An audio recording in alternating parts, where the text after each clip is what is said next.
Here. Vice Mayor Epps. Here. Councilman Albright. Here. All present. Thank you. Would everyone please stand for a moment of silence, followed by the Pledge of Allegiance?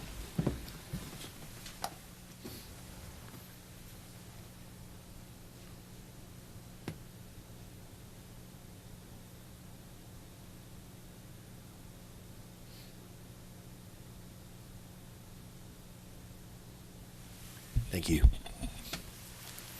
I pledge allegiance to the flag of the United States of America and to the republic for which it stands, one nation, under God, indivisible, with liberty and justice for all.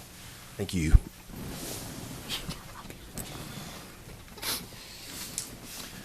All right, consider approval of agenda as presented. Do I have a motion for approval? So moved. Second. All vote. 5 yes votes, motion carries. All right, consider approval of minutes of council meeting held on February 16th, 2012. Do I have a motion for approval for the minutes? So moved. Second. All vote. 5 yes votes, motion carries. I'm going to have to separate you two. No. Can't see what we're doing over here. Okay, on to new business. Item 3.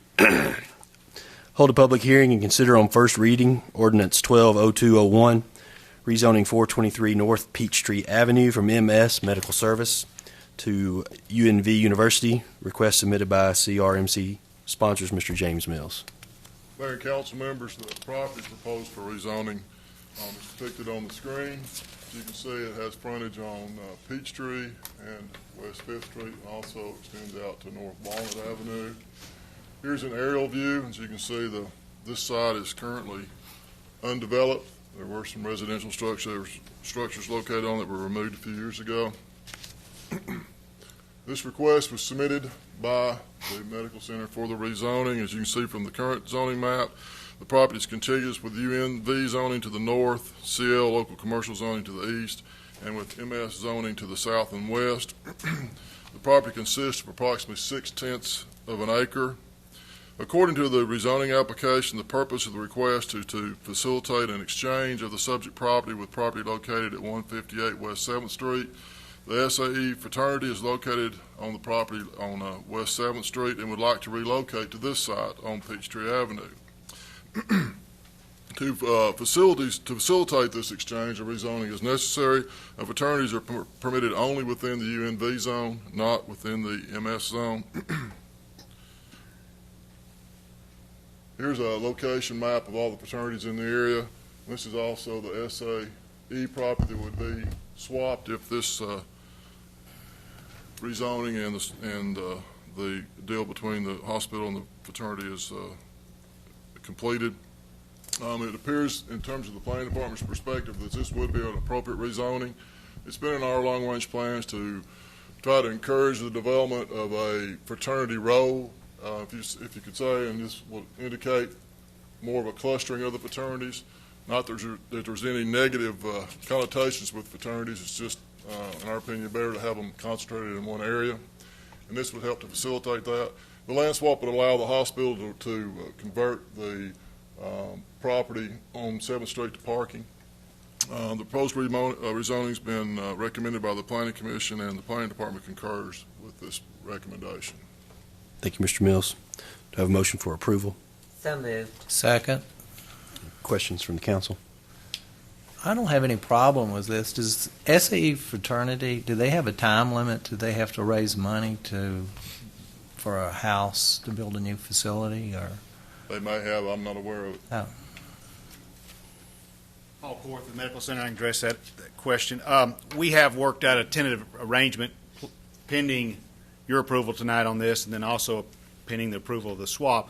They hope to be moved, new building built and moved out by December of 2013. Okay.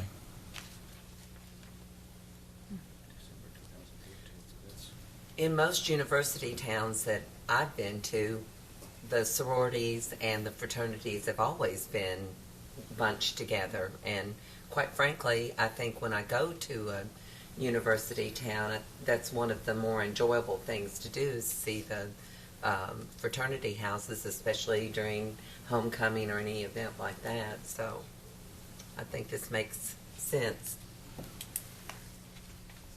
I would agree. I think it's a win-win for everybody.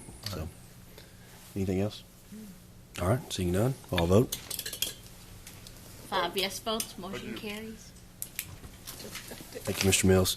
Item 4, consider rescinding action of January 19th, 2012, Resolution 120102, and adopting Resolution 120304, amending Private Chapter 49, Private Acts of 1999, and Private Chapter 115, Private Acts of 2000, relative to authority of board to enter into joint ownership arrangements and the definition of campus of Cookeville Regional Medical Center, and the sponsor is Cookeville Regional. Thank you, council members. As you recall, you approved the resolution, I believe, the last council, well, January a month 19th. ago. January 19th. It went up to Representative Williams, and he sent it over to the attorneys for the legislature, and they had some clarifications they wanted concerning authority of the city council, and you know it's more of a wordsmithing by lawyers, which we have no objection to. It makes it abundantly clear, which was always our position, that the city council doesn't lose any authority here. And so in the new resolution, which I believe you should have a red line copy that shows you exactly what the changes were. And I don't know if that's on the screen or not, but there were 3 paragraphs on the second page of the resolution in which the only change was at the end of each paragraph, we added, subject to the approval of the city council, to make it abundantly clear that if we were doing a participating in a corporation, a joint venture, whatever, it had to be approved by city council. If we were going to create subsidiaries, it had to be approval of the city council.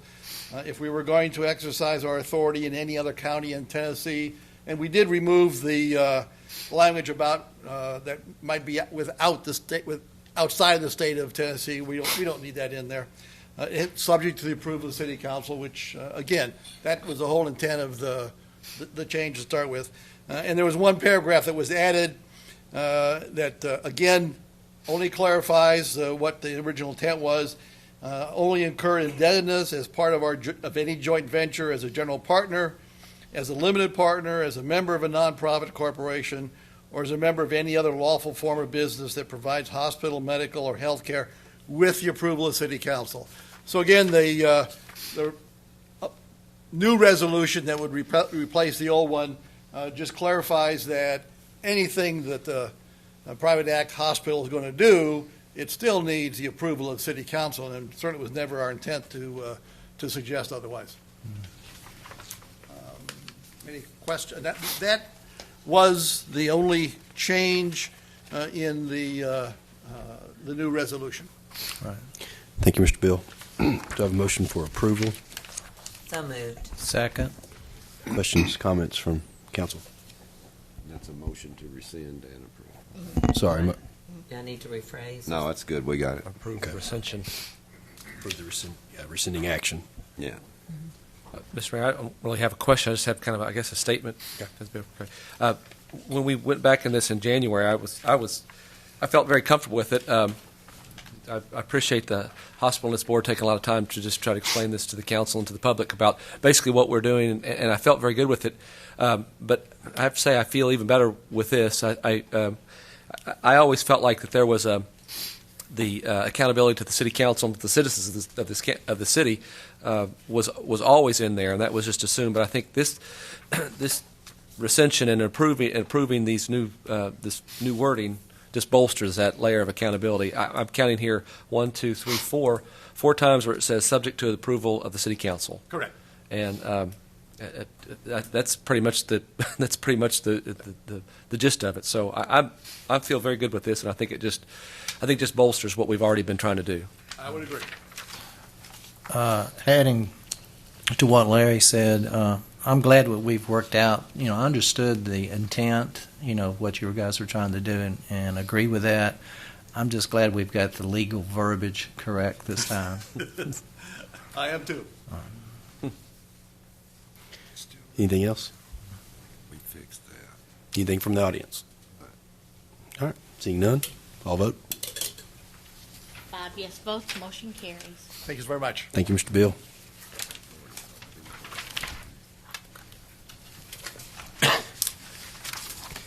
All right. Item 5, consider approval of purchase of property at 1115 East Spring Street. Sponsor is City Manager Jim Shipley. Mayor and Council, this is a contract that we've been working on for a long time. The contract authorizes the purchase of the Heritage Ford building at a purchase price of $1,350,000, and that price includes the installation of a new roof on the main building, estimated to cost about $100,000. Closing date May 30th of this year, and our plan is to move all the Public Works divisions to this location. That's sanitation, that's now at the corner of Stevens and Lowe, the Public Works garage and sign shop that's on Whitson Avenue, and the somebody hit my button there. And the traffic signal shop on Reagan Street. Now you can hit the button. Thank you. This is an architect's rendering of, I don't know that the building will look exactly like this, but this gives you an idea of what we want to do, at least to the, to the front of the building. It has way too much glass on the front of it for our purposes, so we'll be replacing a lot of that glass with panels.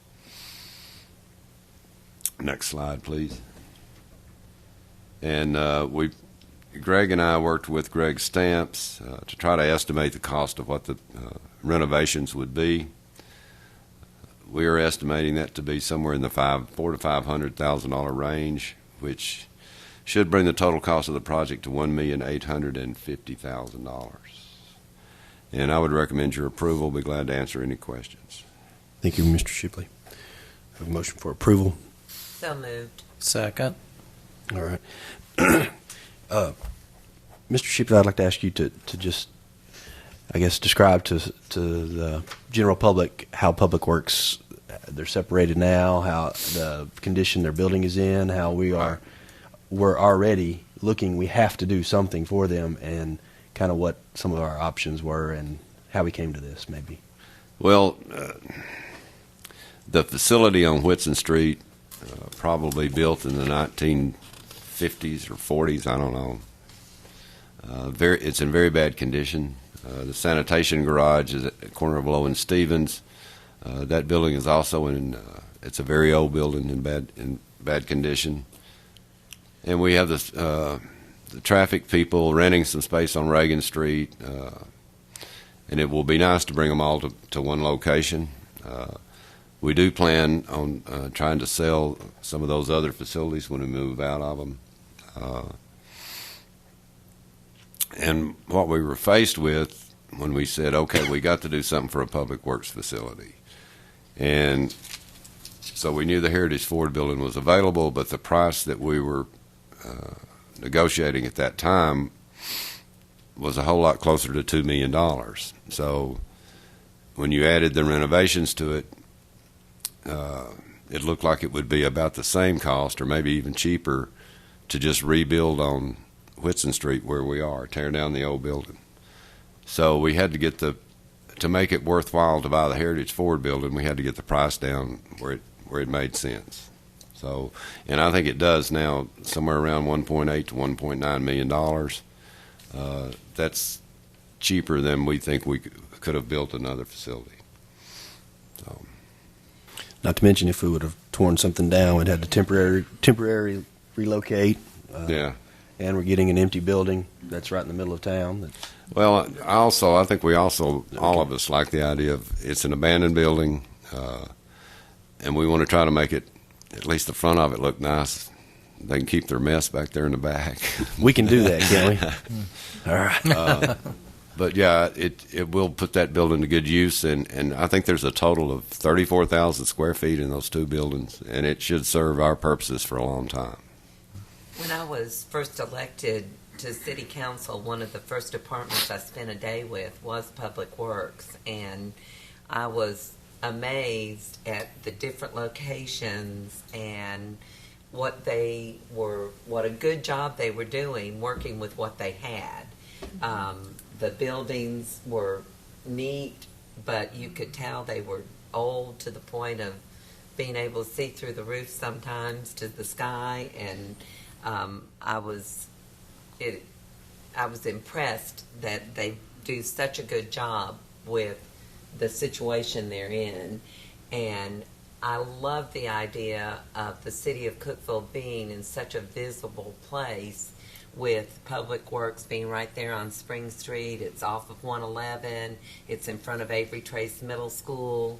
There'll be a lot of visibility, and I just like the idea of renovating an old building and making it useful instead of being an eyesore to the community. So I think this is a great situation for the city of Cookeville and Public Works.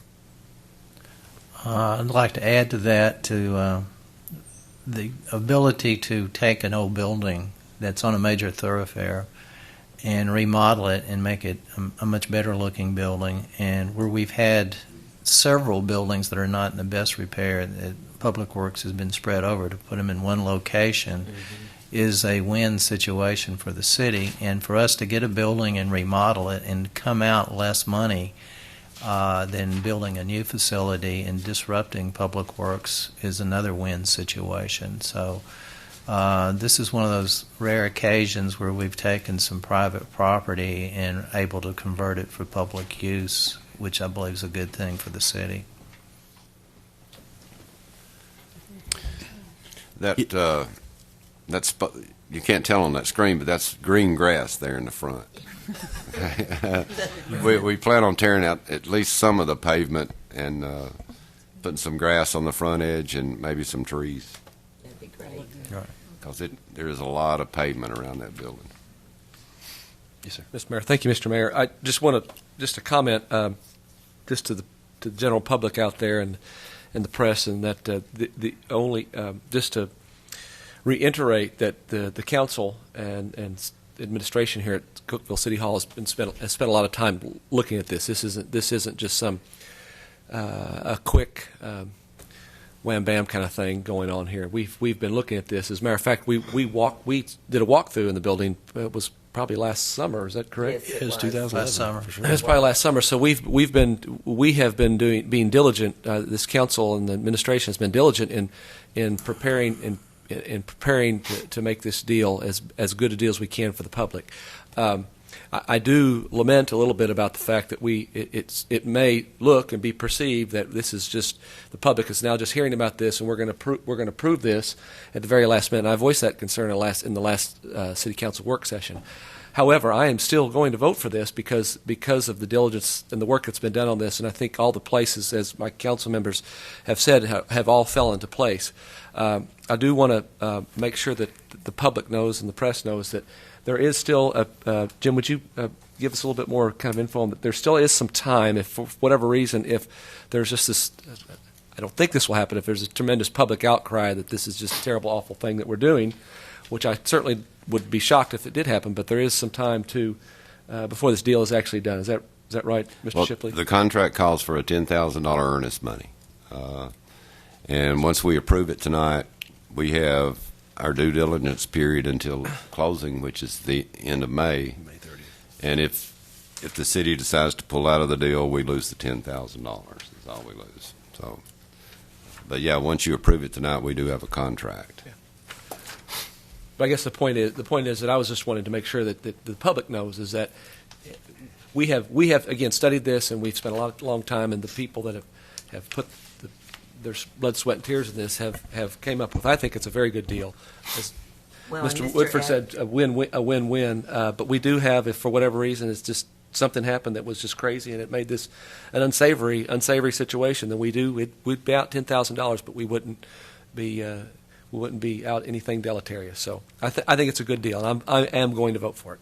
Well, Well- and just to reiterate, Mr. Epps, we've been, since I come from the previous council, this has been something, not necessarily this piece of property, but we definitely have been discussing what are we going to do with Public Works, what are we going to, how are we going to house them ever since I was elected, in my first term. So this, you're right, this has been done with a lot of consideration, a lot of work.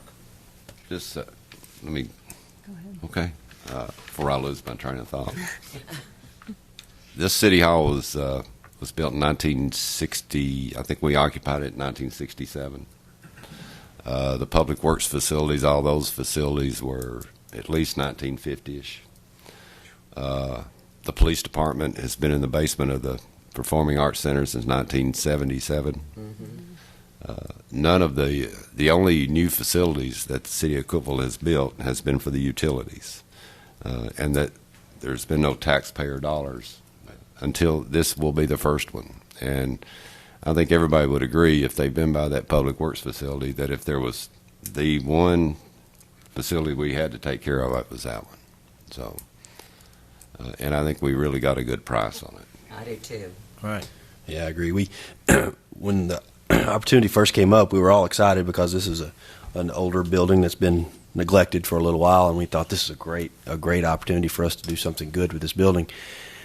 But the next step was the cost, and we completely backed off. We thought this, we're not going to, push a square peg into a round hole and spend a bunch of money just because it's empty. I mean, we can't do that. So we were it was off the board for a while, and now it's come back recently, and so we have an opportunity, and it makes a lot of sense. I think it makes a whole lot of sense, and it saves us money, I think, from tearing down and rebuilding. So, I think this is good for the community, good for the city. Yeah. And, really good for Public Works. Right, Greg? Yeah, just imagine trying to find some place to stay while we tore down your old buildings. Well, and I think if anyone questions the need for this, they just need to go out and take a tour of the Public Works building, because it's not in good shape. Buildings. Buildings. When it rains, you will get wet. Yes, it leaks. So, anyway, all right. We have a motion for approval and a second for the purchase of property. Any other questions? Anything from the audience? All right, all vote. 5 yes votes, motion carries. All right, item 6. Consider appointments to the Tennessee Central Heritage Rail Trail Authority. Sponsors Ms. Melinda Kiefer. Thank you, Mayor and Council. I'm happy to bring before you 2 names and request their appointments for a 3-year term to the Tennessee Central Heritage Rail Trail Authority. That authority has obviously had some people roll off. We have 2 empty slots for our city positions. I've spoken with both of these gentlemen, and they are very eager to serve, and I recommend your approval. Thank you. Do I have a motion for approval? So moved. Second. Any questions from the council? Comments? I know both of these gentlemen and appreciate the fact that they are willing to serve, and I think these are good choices. I know Dr. Keith. I don't know that Sallee guy, though. We might need to do a background I have a check. question. Saley? Where's our lawyer? I have a question. We don't have a lawyer here. I have a question. What do I do if my son happens to be dating his daughter? Is that a conflict of interest? Dr. Keith's daughter. Is that Oh, could be. No, he's willing to serve. We can vote on it anyway. Okay, we've heard That's from the- Councilman Anderson. I don't it's think he gets compensated for that. No, he's not compensated. Conflict, yeah. This is just his time. So We do appreciate them serving. Yes. Sam's already put in a lot of good time for this city, and we appreciate him continuing to serve, and Dr. Keith as well. Any questions, comments from the audience? All right, seeing none, I'll vote. 5 yes votes, motion carries. All right, item 7, consider awarding bid for auctioneer services for the sale of seized guns. Sponsors Chief Bob Terry of the Police Department. Mayor and council, we recently solicited bids for auction services for approximately 60 seized weapons we have. We received 2 bids. Both bids are the same. We're going to recommend Tay's Auction Company. They did the last one for us. They have a permanent facility. They've also got a safe where they can keep these weapons. We'll get ready to sell them. They also have the bid for the surplus property we have in the vault, and I'd recommend your approval. Thank you, Chief Terry. Do I have a motion for approval? So moved. Second. Are there any questions from the council? That makes sense to me. They've done it before, and they've done a great job. So, questions, comments from the audience? All right, seeing none, all vote. 5 yes votes, motion carries. Thank you, Chief Terry. Item 8, consider awarding bid for tractor with side mower. Public Works Department sponsors Mr. Greg Brown. Mayor and council, first I'd like to thank you for the previous vote on the property on Spring Street. The whole department appreciates it. We recently bid tractors and side mowers. CMI Equipment was a low bid. We recommend the option with a shuttle clutch at $44,107.61, and we request your approval. Thank you, Mr. Brown. Do I have a motion for approval? So moved. Second. Before we approve this, you realize you have to keep that new building very clean. Yes, sir. Okay. Any questions, comments from the council? Any questions, comments from the audience? Seeing none, all vote. 5 yes votes, motion carries. Thank you. Thank you, Mr. Brown. All right, item 9. Consider awarding bid for Buck Mountain water tank mixing and site piping. Water Quality Control Department sponsor Ronnie Kelly. Mayor and council, we recently bid out a project to do some modifications to the Buck Mountain water tank. It's located up on Buck Mountain Road off of Dry Valley Road. We're going to do some mixing for water quality issues in that tank. We took bids. The low bidder was J. Cumbie Construction of $103,500. We'd recommend approval of that low bid. Thank you, Mr. Kelly. Do I have a motion for approval? So moved. Second. All right, questions from council? Was this water tank, was it built, in the 70s, roughly? It was in the early 70s. Early If 70s. I'm not mistaken. Comments? Any questions from the audience? All right, seeing none, all vote. 5 yes votes, motion carries. All right, item 10, consider awarding bids for 3 half-ton trucks, 4x4 with extended cabs, 2 3/4-ton trucks, 3 SUVs, 4x4, and 4 half-ton trucks. Gas, Water Quality Control, Public Works, Fire, Leisure Services, and Codes Department sponsors Mr. Ronnie Kelly. You're the spokesman, I guess. Yes. We collectively, everybody that had budgeted trucks, we got together, combined our resources, and put them out to bid, hoping to acquire some more interest in that many quantities of that many more vehicles. And we've taken bids on those. I can't tell which one the first one is. Half tons. They're all. We would recommend the low bidder on all of these projects, on the bids. The gas department. Each one of these you're going to see. The gas department, I think, is getting on that one, getting 2 trucks, and it's the Ram 1500, and the water quality. We're buying 1 on that one. On the next one is the 3/4-ton trucks. Low bidders, Ed Rogers, Valley Ford, and the Dodge of Columbia. One of those is a cab and chassis, and the other is a crew cab. Public Works is obtaining 1 of those, and the fire department's obtaining 1 of those. The next one is the small SUV, Dodge of Columbia, with the Jeep Liberty. Codes is grabbing 2 of those, and the water quality's picking up 1 of those. And in the last bid item was the half-ton pickups. Ed Rogers, Valley Ford, Leisure Services is purchasing 3, and the Public Works is purchasing 1, and we'd recommend those low bidders. Thank you, Mr. Kelly. Do we have a motion for approval? So moved. Second. Okay, any questions? Yes, sir. I'm just doing some addition here because I appreciate you.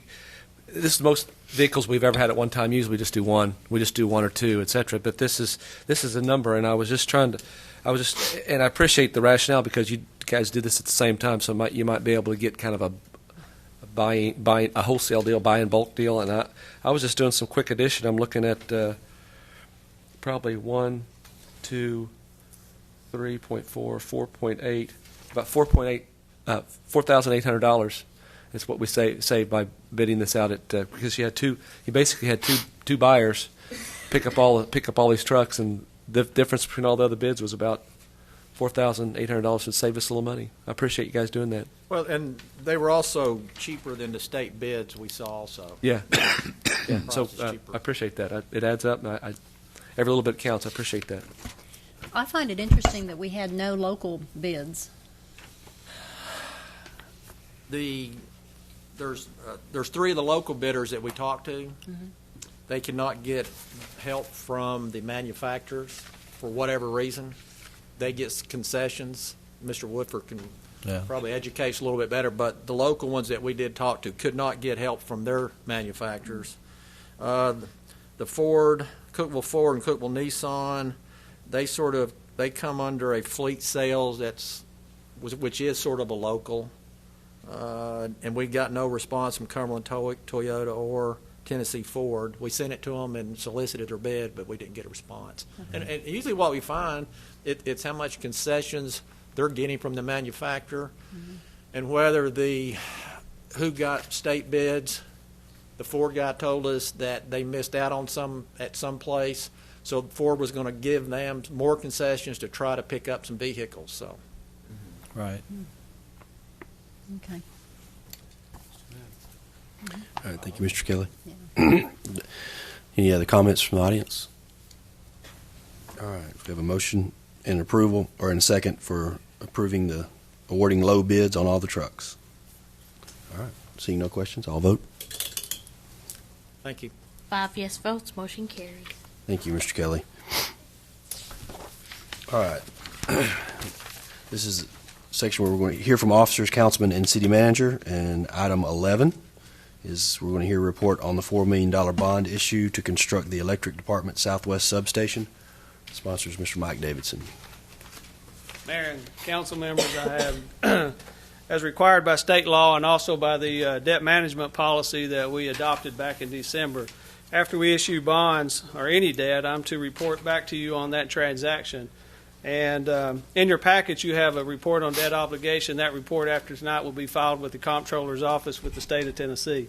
If you're just going back to the beginning, back in October 2011, you approved a resolution authorizing the issuance of $4 million in revenue and tax bonds.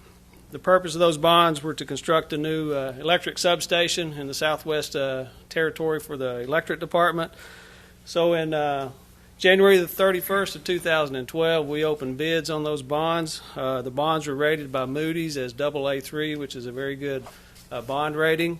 It basically says that we have a high quality and low risk of paying that debt back to the bondholders. So a AA3 rating by Moody's. The bonds were classified as tax exempt and bank qualified.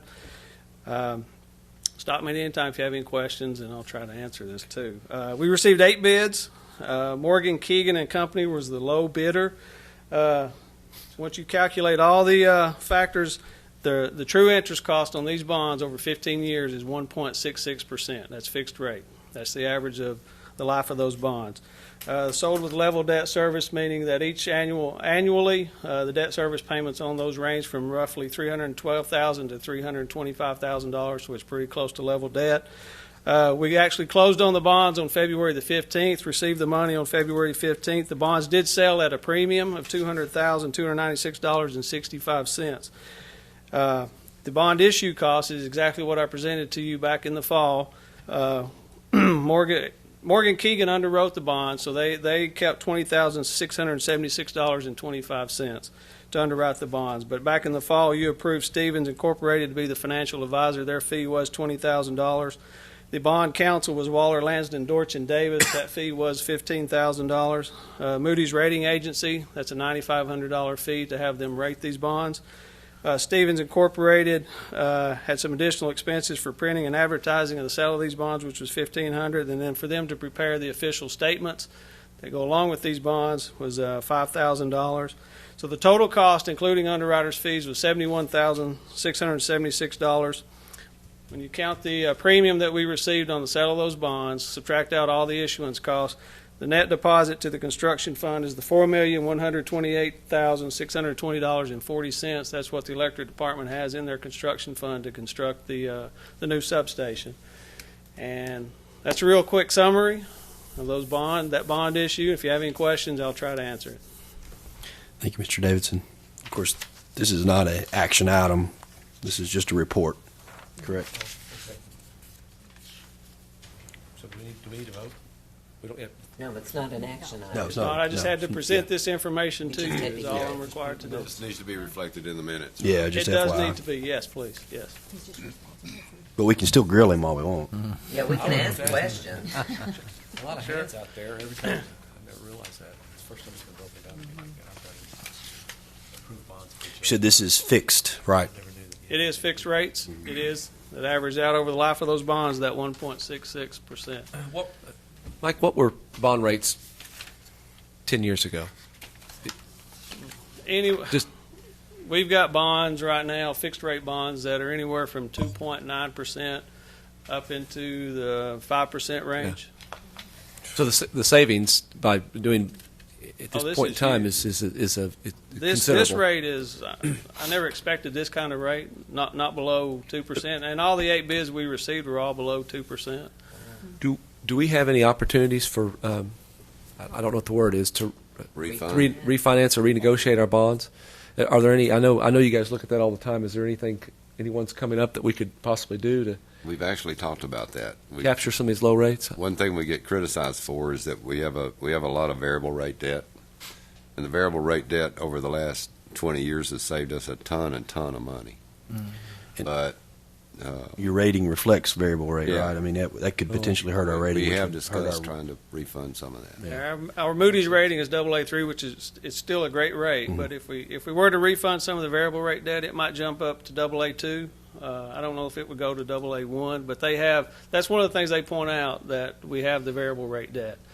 Now, right, like Jim said, we've saved a lot of money with the variable rate debt. For the last 2.5 years, our variable rate has been well below 1% on the variable rate debt that we have. It's been around. Just crazy. It's been 1/4% to 1/2%. And when you add Just in to all take the that risk. costs, it's still way less than 1%. And that's been in place for 2.5 years now. And so we continue to look at it at possibly refunding some of that variable rate debt, because the potential on the upside is it could go to 5 or 6%. You just never Right. know, since it is variable. But it's hard to do that when it's at 1/2%. But when you're looking at possibly locking it in below 2%, it is something we really need to consider. Yeah. Go ahead. I'm done. I'm just looking at you. Any other questions, comments? Questions, comments from the audience? Thank you. Appreciate your report, Mike. All right, part of the meeting where we open the floor to hear from citizens and/or delegations. Anyone wants to speak their mind, good, bad, ugly, indifferent, feel free to come forward. Just ask that you'd hold it to 3 minutes if you can, and state your name. I sure will. Yes, ma'am. I'm Judy Butler. I live at 925 Skyline Drive, and I know the council and the mayor has heard the rock quarry over and over again, but there are sections in the quarry mining district that protects the health and safety of those adjoining it. And I know at some time you guys probably think we're going to throw down the white flag and surrender, but that's not the American way. It's approaching summer again. It's approaching the time for the trucks that are throwing the dust and the dirt and the lime and everything to all the people. But the bad part of it is I feel like that if you look as you go down Highway I-40, the interstate, you can tell how close to those people that live on top of that hill that quarry has come to their backyard. I've been up there. It is as far as from here to that wall, if that far, to the drop-off. There are no barriers, no partitions, nothing protecting anyone around that area. And I feel like that sometimes they're going to be allowed to just keep blasting as hard and fast as they can to get what they can until something is done to them. And I hate to say this, but I feel like that their money talks. And I feel like that we, as those of citizens of the Beverly Hills subdivision, have our rights too. They are deteriorating our homes. Some of them are completely caving in. I mean, the foundations and everything. And the health of those that are up on top are having a lot of breathing problems and things like that. And I don't know, but I just want to bring it before the mayor and the council to let them know that, hey, we're still there. And I appreciate your time. Thank you. Thank you, Ms. Butler. Thank you.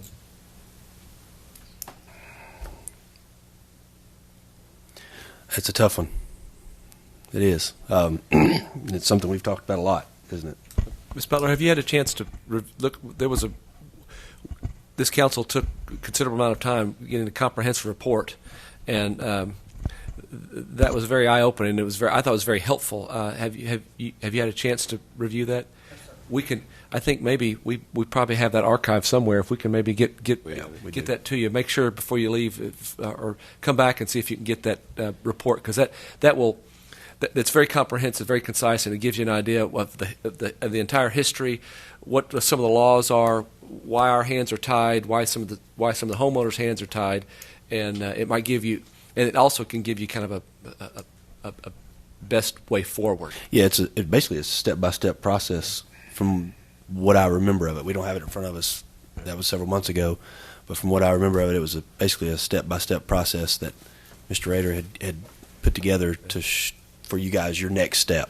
Like, we've done as much as we can at this point. This is what you need to do next, and it's more or less a state level thing. And I don't want to not trying to just pass the buck, but truly, our hands are tied, and but we can get that for you, and as many copies as you like. If there's power in numbers. If everybody wants a copy, all your neighbors. So I'm not guaranteeing I can find it tonight. Tracy's not here, but if you check with us tomorrow, anything else? Mr. Swallows or Mayor Swallows, I just can't help but say something, and I promise I will stop, but it probably won't stop until after we have the grand opening and the fountain is running on a regular basis. But I walk downtown all the time, and this past week I walked into the park, and there were 50 people in the park enjoying that park, and I was just so gratified that we have such a beautiful park in the middle of the city and that our citizens are using it. And it was just great to walk up and down the sidewalks, and I can't wait until the trees blossom out. But I stood there and counted all the people, and just really appreciate the people of Cookeville using that park and enjoying it. Thank you, Councilman Anderson. What else? It was nice to read the profile on Bob Lynch, our safety coordinator for the city of Cookeville, and the human resource director, Gail Fowler, with the city of Cookeville. In the Poolside newsletter, which is put out by TML, Tennessee Municipal League, their risk management pool. And it was very interesting. If you haven't read it, well, you might want to take a look at it. Thank you. And to reiterate what Councilman Anderson said, the Dogwood Park, we are going to have a grand opening soon. Nothing is in stone yet, right? I think we're shooting for April 7th. Okay. That's our goal is Saturday, April 7th, which is, I guess it's Easter weekend, right? It's Saturday before Yep. Easter. So that's the goal. Stay tuned. We'll let you know for sure, but I think that's what we're going to try to shoot for. So we hope everybody can come out. Free sandwiches and Coca-Cola. Vice Mayor Epps said free sandwiches and Coca-Cola on him. He and his practice. All right. Anything else? All right. All right. This meeting is adjourned. So how was your board meeting?